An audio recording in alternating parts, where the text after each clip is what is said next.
Thanks for joining me, you guys. We're going to be creating our very own stained glass saint. So I hope you have your materials ready. And let's get started on creating some beautiful art. Don't you have laundry to do? No. The materials you're going to need for this project is a piece of glass. I got a glass cutting board from the 99-cent store, regular glue, clear glue, paints, and paintbrushes. Next up, you are going to need to choose the saint you are going to paint. Now, do you have to choose this guy, Saint Scrotum with a forehead? Or how about this guy, Saint I Put My Eye Out, playing with the devil's double-headed dildo? Or what about Mary, who looks like she had a 35-year-old Jesus with bad credit?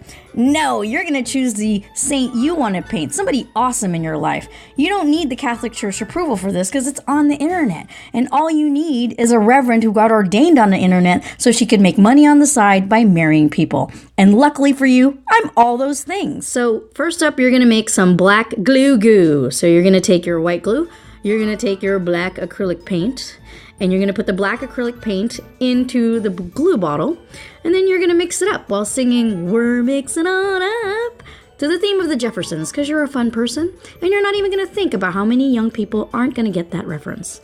Step 2, pick an awesome person in your life. Harness all your mediocre art skills to sketch them as best as you can on a blank piece of paper. And after you make sure your sketch closely resembles a human, place the glass on top of your sketch and trace your drawing with the black paint glue concoction right onto the glass. Really, really easy. Now, if you make a mistake, you're going to need something stronger than water to kind of wash off your brushes and also clean away any of your messes. You're going to need alcohol. Put away your vodka, you alcoholic. You're going to need rubbing alcohol, not that kind of alcohol. Rubbing alcohol will clean your brushes really nicely. It'll kind of take it off really cleanly. Same thing with the mistakes you make. Just use a Q-tip and just kind of rub it off. It comes away really cleanly and very, very easy. Now, don't forget, along with saints, there's also attributes drawn around them. It usually represents who they are, why they became a saint. So I chose a beer can and a sci-fi magazine, and I'll explain why these attributes relate to her. And don't forget the background. The background, I just chose geometric shapes. It was easy. Or you could do a whole landscape back there, or circles, what have you. And when you're finished, put it aside. Wait a couple hours, and while you're waiting, throw on a documentary on how Princess Diana was murdered. I'm not going to name any names of who murdered her, but it rhymes with Moyle Schmanley. Next up, after your painting is dry, you're going to take that clear glue. You're going to take the paints that you're going to use to color in your picture, and you're going to mix the clear glue with the colored paints. Now, I don't know about you guys, but I like to put in music in the background while I'm doing my painting. And a lot of people like to put classical music in the background. And I'm the same. I like to put classical music too. In fact, if you want to listen to the playlist that I put together while I was painting my saint, it's down below in the description. Just click on the link. It'll take you right to my playlist. I chose classical musicians like Jay-Z, Beyonce, Luda, Fitty, and J-Unit.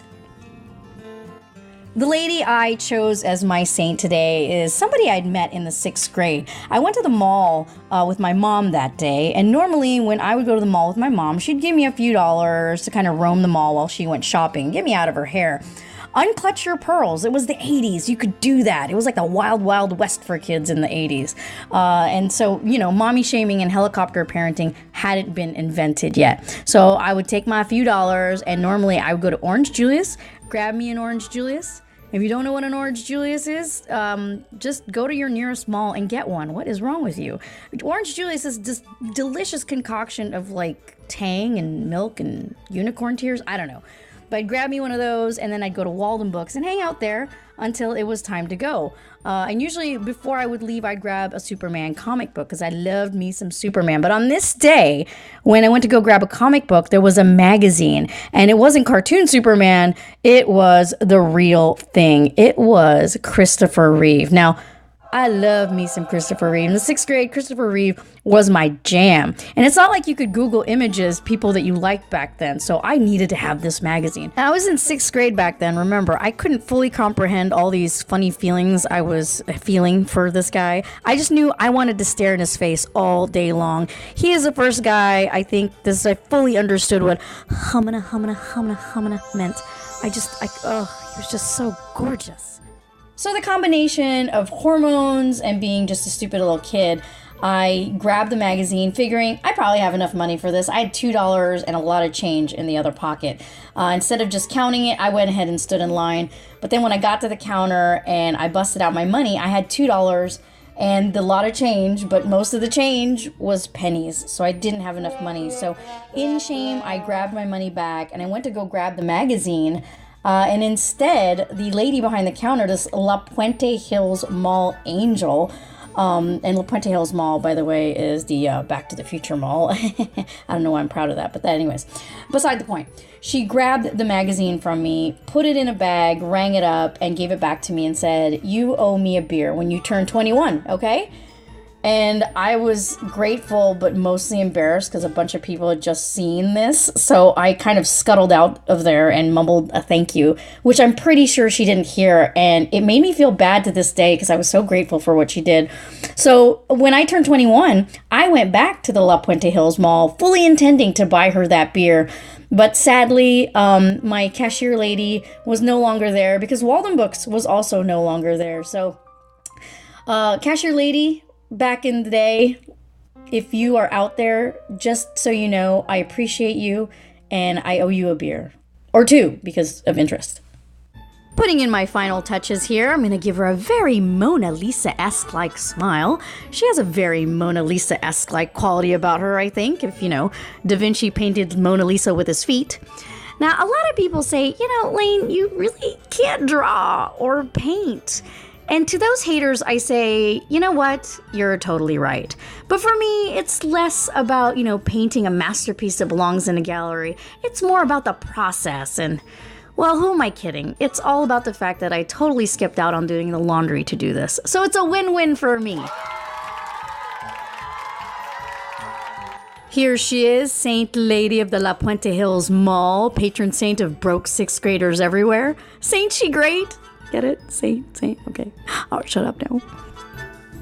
So who did you pick as your saint? Make sure you comment down below. Let me know who you picked as your saint and give me your warm fuzzy stories. I love a good warm fuzzy story. And also, if you actually did the stained glass painting, I want to see it. So make sure when you post it on your social media accounts, hashtag it, ooh, shiny saint. I'm going to pick a few of my favorites and showcase them in my next video. That's right, there's another video coming. You're in this with me. Make sure to press subscribe. That way you can get a front row seat of me continually shirking my adult responsibilities.